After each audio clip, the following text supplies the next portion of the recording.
from Southern Colorado's high-definition news leader. This is News Channel 13, where the news comes first.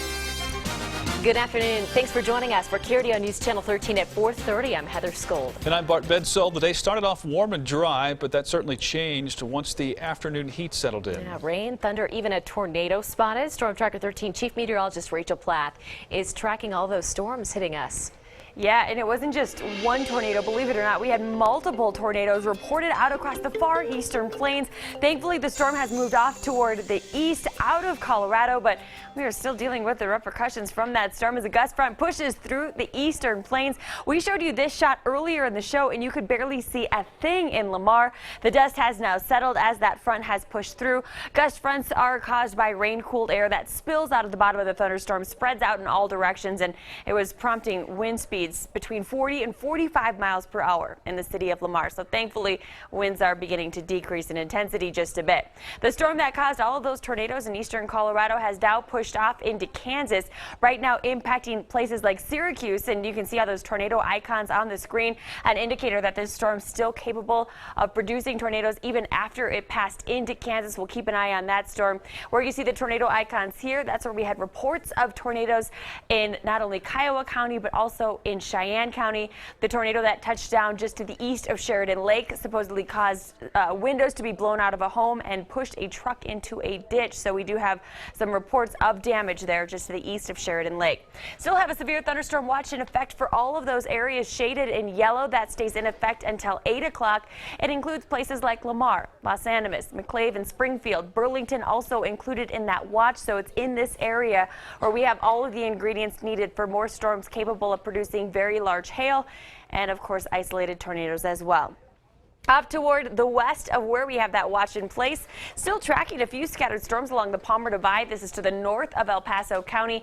Elizabeth getting some decent rain right now, but thankfully no severe thunderstorm warnings here in Colorado to pass along to you right now.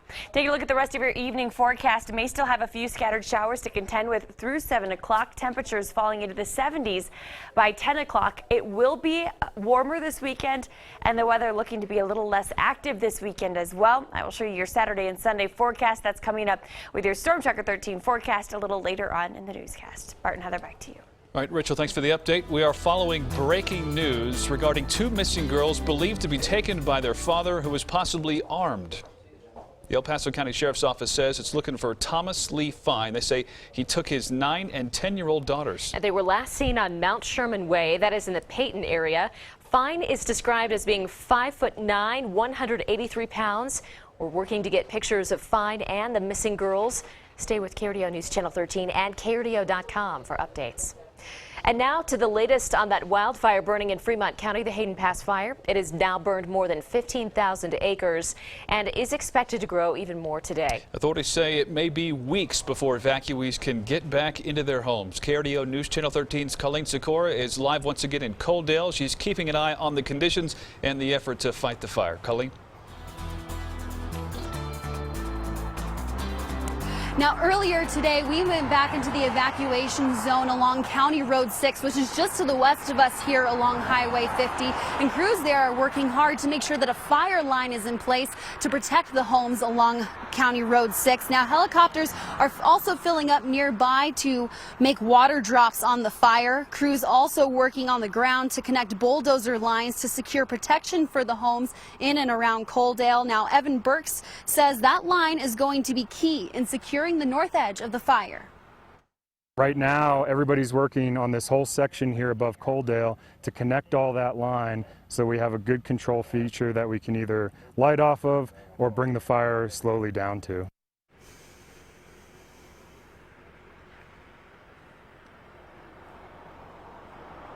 Now, while the fire is burning, state troopers have asked people to not stop along Highway 50. They are concerned about the amount of emergency crew traffic, regular weekend traffic, and as well as people have been stopping along Highway 50 to look at the fire and take pictures. And so we're told that tomorrow is when they're going to go ahead and start ticketing people who stop along the highway. For now, live in Coaldale, Colleen Sikora, KRDO News Channel 13. Colleen, thanks for the update. And people in the city and county of Pueblo will be voting this November on whether to ban recreational pot. Citizens for a Healthy Pueblo just submitted enough valid signatures to get the measure on the ballot. City Clerk Gina Dutcher told our partners at the Pueblo Chieftain that the group needed more than 1,900 signatures to get their question on the ballot.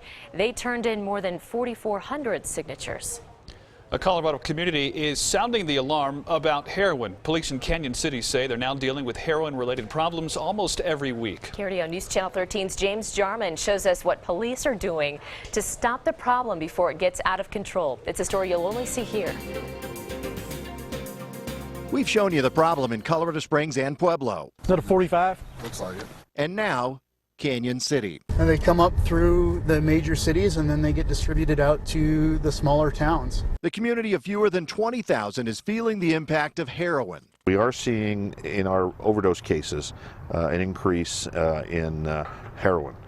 We are seeing an increase in cases where we're recovering drugs on the street, that more of those drugs are heroin. The powerfully addictive and dangerous drugs claiming lives here. She was found by her landlord and she was already deceased. Sergeant Timothy Walsh says heroin deaths in the city are rare, but officers are finding the drug almost every week. Frankly, I'm kind of shocked. I lived through the scourge of heroin abuse a generation ago, and I never thought it would come back. Here in Canyon City, the police chief says most users are between the ages of 20 and 30. They cover all income levels, from poverty to wealthy.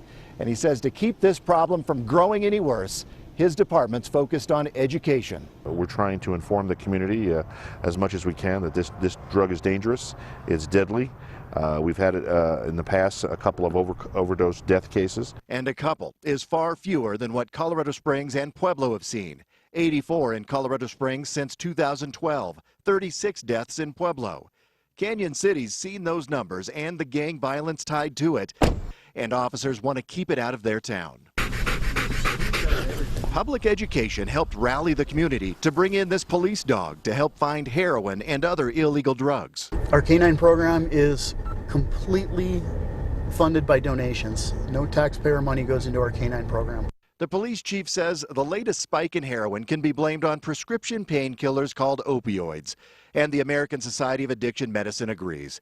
It found the most recently confirmed numbers show 259 million opioid prescriptions were written in 2012 alone. That's more than enough to give every American adult their own bottle of pills. 4 out of 5 new heroin users started out misusing those prescription painkillers. For Canyon City, the message is clear. Stop the problem now with education efforts along with enforcement, or face the consequences later. If you see something, give us a call. If you have a child that might be using heroin, please do what you can immediately to get assistance for your kid. And we'll be glad to provide any information that we can. But we're here to help both to provide information and in enforcement. In Canyon City, James Jarman, KRDO News Channel 13. Officers there say a big benefit is the small size of the town. People in the community watch out for each other, and officers know the at-risk kids, try and work with them, steering them away from the wrong path. New at 4 o'clock, Pueblo's largest steel mill has been fined thousands of dollars for a number of workplace safety issues, according to the Federal Occupational Safety and Health Administration today, or OSHA. They found 24 serious safety violations at Evraz.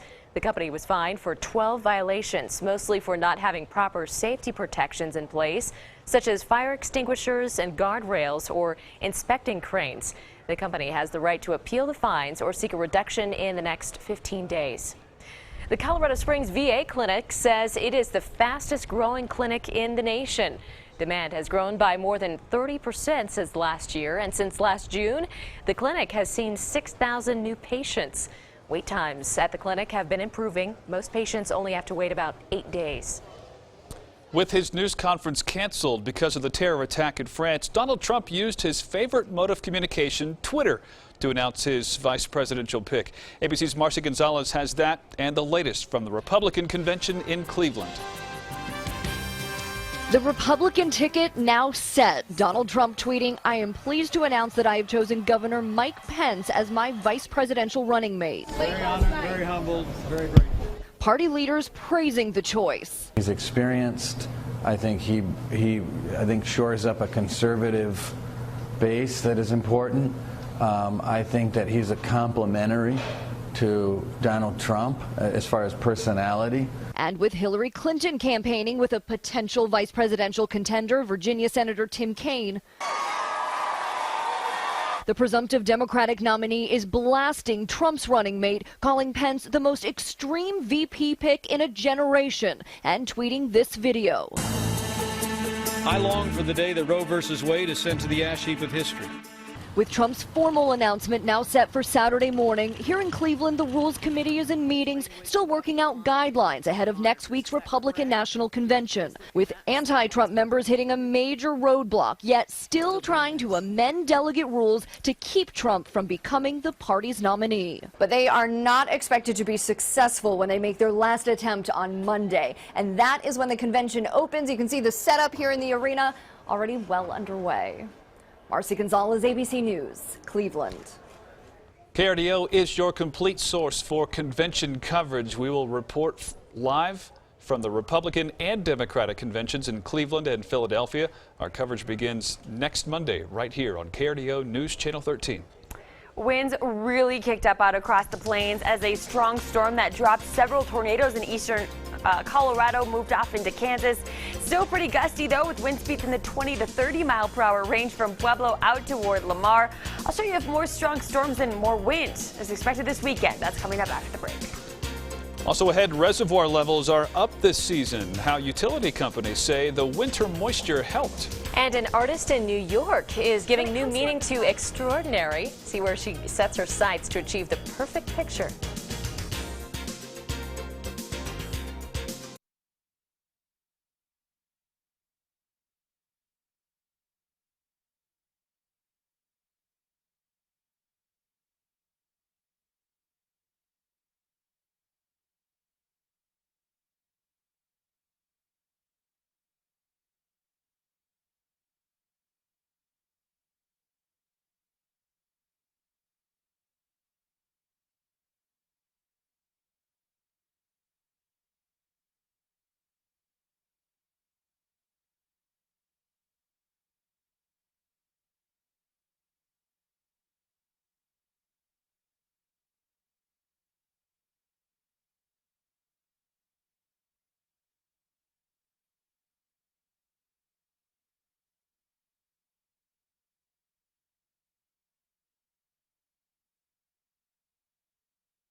We are continuing to track a cluster of strong storms. These are the same storms that caused several tornadoes from Cheyenne into Kiowa counties. They have now pushed off into Kansas, where they are still prompting tornado warnings just to the west of Dodge City. We'll continue to track those storms very closely for you right here on KRDO News Channel 13.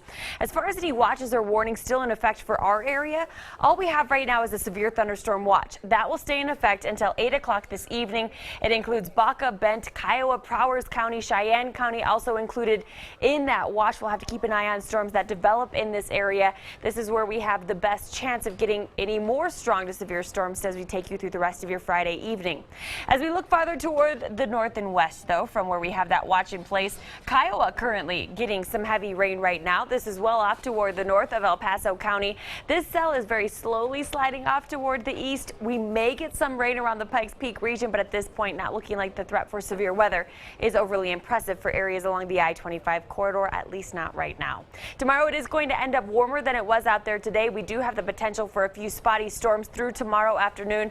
Fire danger, that is going to be one of the stories that will return to Colorado as we head into the weekend. Red flag warning is going to affect at lunchtime tomorrow for areas west of I-25. This is where we do expect the strongest winds and unfortunately the driest conditions. Speaking of wind here, as we take you through your Saturday, winds over the Hayden Pass fire look to be predominantly out of the south and west. This is going to push smoke toward Highway 50. If there is any fire growth, it would likely be on that northern fringe of the fire as well. So that is something that we'll be monitoring very closely through the weekend. Stick with us here. We'll keep a close eye on that for you. And of course, we'll bring you frequent updates here on Facebook, Twitter, and also KRDO.com. Through the rest of the afternoon and into this evening, storms are going to come to an end. By 9 o'clock, it really begins to quiet down. We should have clearing skies as we head into your Saturday morning with plenty of sunshine early tomorrow before clouds thicken up as we take you into your Saturday afternoon. We'll pause the clock at lunchtime, still looking pretty good, but as we head into about 2, 3, 4 o'clock, clouds will thicken up along the I-25 corridor. May have a few spotty showers to contend with as well. Storms tomorrow, though, don't look to be anywhere near as intense as the storms that we had out there today. And anything that does manage to develop will get out of here by about 9 o'clock. Temperatures tonight will be falling into the 50s and 60s. High temperatures tomorrow. We are getting back into the 90s and triple digits, so the heat is on this weekend. 102 degrees in La Junta, 100 degrees in Lamar as we take you into your Saturday afternoon. Colorado Springs, at least we're not getting into the triple digits, but it is going to be in the mid-90s at least until Monday. Monday we fall back into the 80s. We'll kick up the chance for storms as we head into the work week next week. As far as storm chances this weekend, it's not looking overly impressive, but it's not out of the question that we may have an isolated storm move through during the afternoon, so just keep that in mind. In Pueblo, 99 degrees tomorrow, 98 on Sunday. We'll keep it dry around Pueblo this weekend. Temperatures staying in the 90s all the way through Friday of next week. In Canyon City tomorrow, 96, then 95 on Sunday. We'll keep it dry around Fremont County, unfortunately for the Hayden Pass fire. Temperatures, though, are going to stay in the 90s with a better chance for rain and even a few thunderstorms as we take you into next week. Teller County tomorrow, 81 degrees, 80 then on Sunday with a 20% chance for storms both days. We'll kick up the chance for storms to 30% on Monday. Monday, we drop the temperature back to 78 degrees. Looking like it could be a bit more active as we head through the work week next week, which is great because, of course, we always want the water. But again, this weekend, not looking so good for rain chances over the Hayden Pass fire. Really the one area where we want the rain. Right. The most. Not storms, but rain would be a good thing. Exactly, yeah, just a nice steady drizzle for about 48 hours. That would be wonderful. I'll put in the request. I think residents especially there for those would love people that. around Coaldale. Unfortunately, with those winds pressing northeast, that's not a good thing. No, and any time we see those winds shift out of the southwest, I mean, your heart kind of goes out to the folks that are monitoring their own homes. So we're definitely going to be tracking that. Obviously, we have team coverage that will continue all weekend long. All right, keep us posted. Yeah, thanks, Rachel. Thanks. You bet. Well, demand for water in Colorado Springs is up compared to the same time last year. Summer is the peak season for water usage. Colorado Springs Utilities tells us it's at 90% of its capacity. The average at this time of year is normally 83%. The snowpack from the winter months did help the water supply. Still, CSU encourages customers to use water wisely. CSU also works with the Southern Delivery System, pulling water from Pueblo Reservoir that acts as a backup to its own system. The Southern Delivery System provides diversity in how we use our water system. So we're able to move water to different reservoirs and make sure that we have enough water when our customers need it. There is an informational event for the public regarding the Southern Delivery System. To learn more, you can head to our website and look under the hot button. There's an art exhibit opening this week that may make you a bit woozy if you're afraid of heights. The artist makes her living finding vantage points most of us would never be brave enough to explore. KRDO News Channel 13's Dana Clemens takes us on a thrill ride high above Manhattan in today's Pop News. One artist from Manhattan is all about getting people's hearts pumping with her pictures, and she does so using altitude. When it comes to her photography, the higher the better. Feels great. feels almost liberating. Up above it all, where most people wouldn't even venture, she finds peace and art. I've got 3 points of contact, so I feel solid enough to be taking photos without worrying about it. Sometimes she's after the view. Other times, she's the subject. That's her on the Chrysler Building. Really her. No harnesses, no wires. I really enjoy seeing the unseen. There's all these places that have amazing views that people just don't get to see. Self-portraits are images of women in places you wouldn't expect to see them. It's nice to show that in the images, that even things that seem as being masculine can be done by feminine women.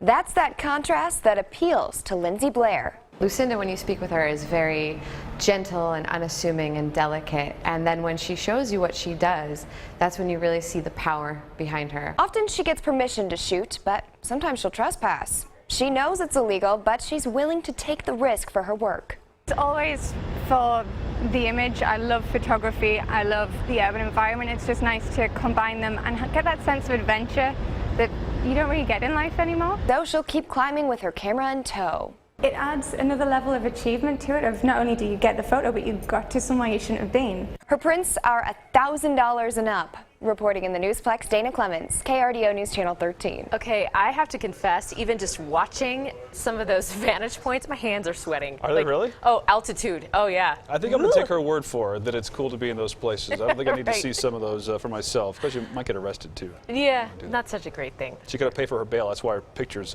cost so much, apparently. $1,000 a piece, yeah. Well, Britain's Prince Harry is getting attention to an important medical issue. Find out what he sat in the doctor's chair for. Also ahead, one couple had a special way to say their I do's, how they jumped into life's ups and downs.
A study published in the Journal of Pediatrics is highlighting some surprising health benefits to a habit that many parents work hard to help their toddlers break. Thumb sucking may actually be beneficial to young children. The study found that the kids who sucked their thumbs and chewed their nails actually had 33% less risk of developing allergies. The scientists that conducted the study believe this is because the other children weren't exposed to the same germs. All it takes to bring attention to the fight against HIV is a little jab to the finger, that is, if it's a royal finger. Today, England's Prince Harry headed to a clinic and was tested for the disease to show others how simple getting tested is. Kensington Palace posted a link to Twitter where people could watch the whole process from stick to results. It took less than 4 minutes. In case you're wondering, the prince tested negative. They say marriage is a roller coaster, but one couple wouldn't have it any other way. They wanted to have their wedding where it all began, at an amusement park in North Carolina. Yeah, they decided to get married on their favorite roller coaster. There they go. The two said their I do's while plunging 325 feet in the air. The bride says their wedding was the perfect way to begin the dealing with life's ups and downs. To have it done exactly like we imagine, and then it's so much more. It's like it's a dream come true, honestly. I guess we are falling for each other. She didn't look so good getting off that ride, though, I got to say. They do say that while their adrenaline-inducing nuptials may not be for everyone, it was just perfect for them. Oh, good for them. Congratulations. Taylor Swift took some time out of her vacation to Australia to visit a children's hospital. A Brisbane hospital posted the video and some pics of Swift to Facebook and Twitter saying, "We're all still cray-cray about Tay-Tay," and thanking the singer for a special surprise the kids will never forget. Well, good for her. Before we go, let's go over to Rachel one more time for a quick check of the forecast. Yeah, we are continuing to track some strong winds. We showed you how dusty it was around Lamar at the beginning of the show. That was all caused by the gusty winds from thunderstorms that have now moved off into Kansas. But as those winds continue to push westward across the plains, they're eventually going to hit the I-25 corridor between Pueblo, Walsenburg, and Trinidad. A high wind warning for that reason has been put into effect. That will stay in effect until 8 o'clock. It includes the city of Lamar, Pueblo, even Pueblo West included in that warning. This is a spot where we may end up with wind gusts and wind speeds of more than 60 miles per hour. Again, these thunderstorms are the culprits. Thankfully, those have moved out of Colorado, but we are still keeping an eye on them. I will have more on these storms, and if we could expect more storms like we saw today coming up next at 5. All right. Sounds good, Rachel. Thanks. Thank you for choosing News Channel 13 at 4.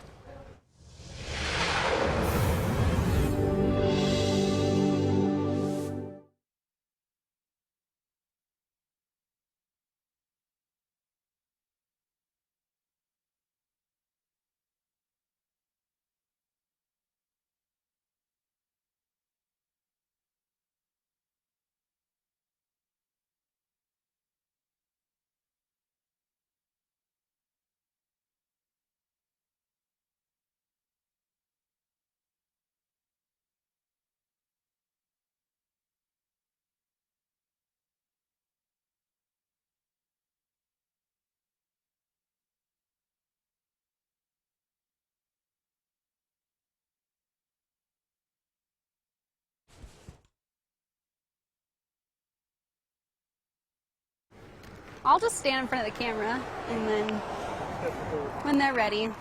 Today we were allowed onto County Road 6. Okay, today we were allowed onto County Road 6 just to the west of Coaldale. Really? Oh, good. That area has been evacuated since Monday, giving crews time to repair.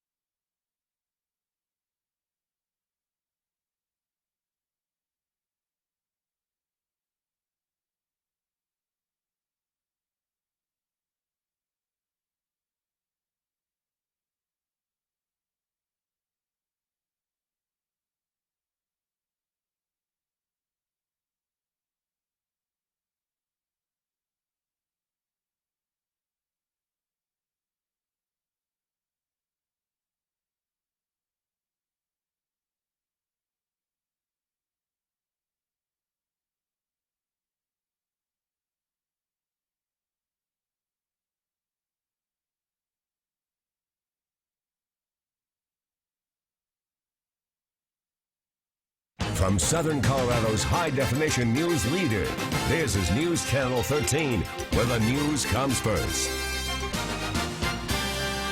strong storms move through eastern El Paso or eastern Colorado. I will show you where those storms are now and if more storms are expected this weekend. Coming up through Storm Tracker 13 forecast next. And we have new information tonight from the front lines of the Hayden Pass fire. We now know just how long evacuees could be out of their homes, and it is not good. And the deal's done. Von Miller is still a Bronco. Inside the contract and what it means for the team this year. Good evening, and thanks for joining us for KRDO News Channel 13 at 5 o'clock. I'm Heather Skold. And I'm James Jarman. And first up, we start with breaking news. 2 El Paso County girls are missing, believed to be kidnapped by their father, who is possibly armed. The El Paso County Sheriff's Office is looking for Thomas Lee Fine. The Sheriff's Office says Fine took his 9- and 10-year-old daughters. They were last seen on Mount Sherman Way. That's in the Peyton